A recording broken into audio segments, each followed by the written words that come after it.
토목일반 전주공업고등학교 교사 최하나입니다. 우리가 지난 시간까지는 3단원 도로철도 터널 단원을 마무리했는데요. 이번 시간부터는 새로운 단원입니다. 4단원이고 상하수도라는 건데요. 우리가 사용하는 물을 공급받고 그리고 사용한 물을 하천에 방류되기까지의 과정을 상하수도라고 합니다. 그래서 실제로 2시간 동안 이야기를 할 텐데요. 첫 번째 13차 시에서는 상수도를, 그리고 14차 시에서는 하수도에 대해서 이야기를 하고자 합니다. 이번 시간은 인류 생존을 위한 조건, 물이라는 주제로 함께 시작해 보도록 하겠습니다.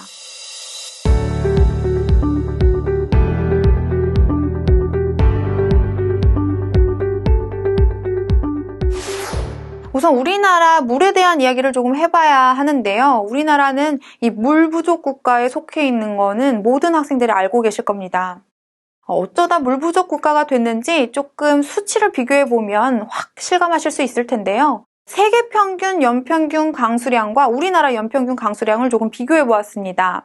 세계 평균 같은 경우에는 연평균 강수량이 1년에 807mm 정도 온다고 합니다. 그럼 우리나라는 어떨까요? 우리나라 같은 경우에는 1년에 1274mm만큼 비가 온다고 합니다. 정말 많이 오죠? 언뜻 보아도 거의 500mm 가까이 더 많이 오는 것을 확인할 수 있습니다. 하지만 1인당 연 강수 총량을 확인하면 또 이 상황이 역전되는데요. 이 세계 평균에서 1인당 연 강수 총량을 보시면 16,427톤입니다. 거의 내린 물을 모두 사용한다고 보시면 되는데요. 우리나라 같은 경우에는 1인당 연강수 총량이 2,660톤밖에 되지 않습니다. 1인당 이용 가능한 수자원 양도 현저한 차이를 보이는데요. 세계 평균은 8,372톤, 우리나라는 1,553톤. 굉장히 적은 수치의 물만 이용할 수 있는데요. 이렇기 때문에 우리가 물을 더 소중하게 다뤄야 되는 것이 아닌지 생각이 듭니다. 그럼 이런 물이 어떻게 오길래 우리나라는 그렇게 적은 걸까요? 네, 강수량이 여름에 집중된 탓도 있고요. 수자원으로 사용할 수 있는 총량이 매우 적은데요. 그래프를 보시면 하늘에서 내리는 비가 하천이나 땅, 바다로 떨어져서 증발하는 양이 있다고 말씀드렸습니다. 그렇게 증발하는 양이 전체 양의 한 42% 정도가 되고요. 위에서 내리는 물의 32%가 바다로 빠져나가 버립니다. 그러면 벌써 42%, 32%면 74%가 유실된 건데요. 나머지 26% 안에서 우리가 사용하는 물을 공급받게 되는 겁니다. 굉장히 이용률이 적죠. 이 26% 중에 15%는 댐에 저장되어 있는 물에서 물을 공급받고 나머지 8%, 3%는 각각 하천, 지하수에서 공급받게 됩니다. 수자원 공사에서 1년 동안 수돗물을 생산하는 양이 65억 세제곱미터라고 하는데요.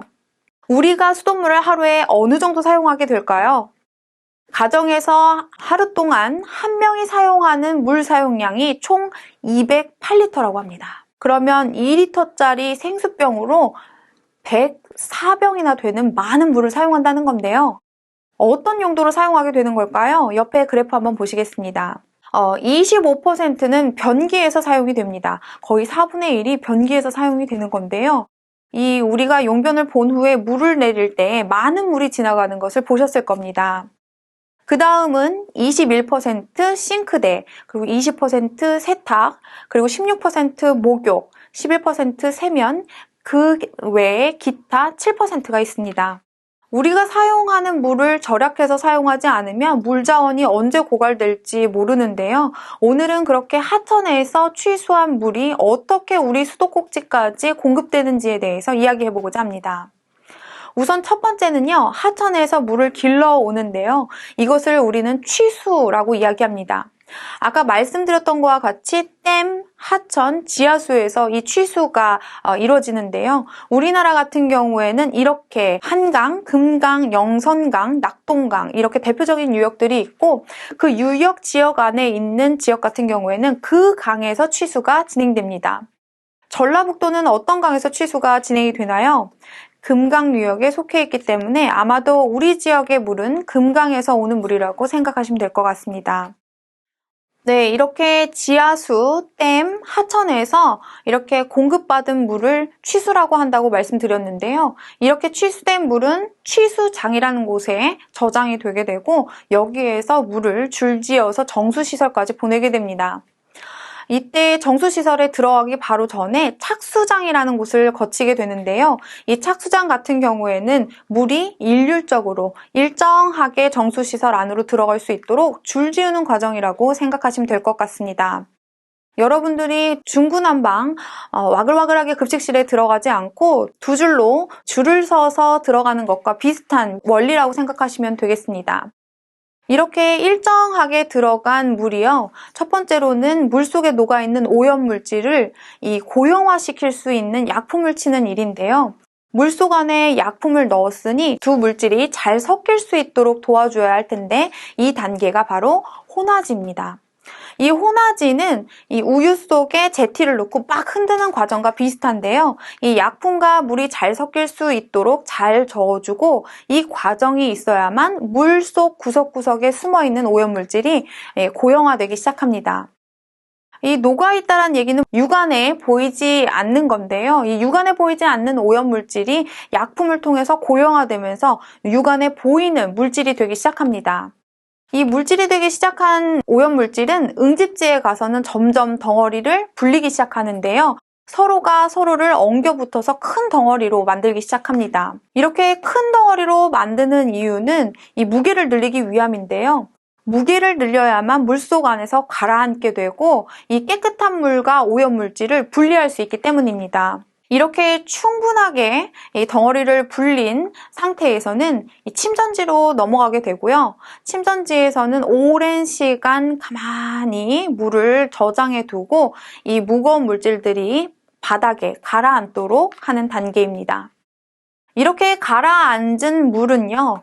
물과 자갈 사이에 물을 통과시켜서 이 고형물들을 걸러내는 단계를 거치는데요. 이 단계를 여과지라고 합니다. 그래서 실제로 우리가 커피를 내릴 때 사용하는 이 거름종이와 비슷한 역할을 하는 건데요. 이 물속 안에 물리적인 물질들을 걸러내고 깨끗한 물만 받아내는 과정이라고 할 수 있겠습니다. 이 물이 굉장히 사람이 사는 데 중요한데요. 이번 시간 인류 생존을 위한 것이 물이라고 말씀드렸지 않습니까?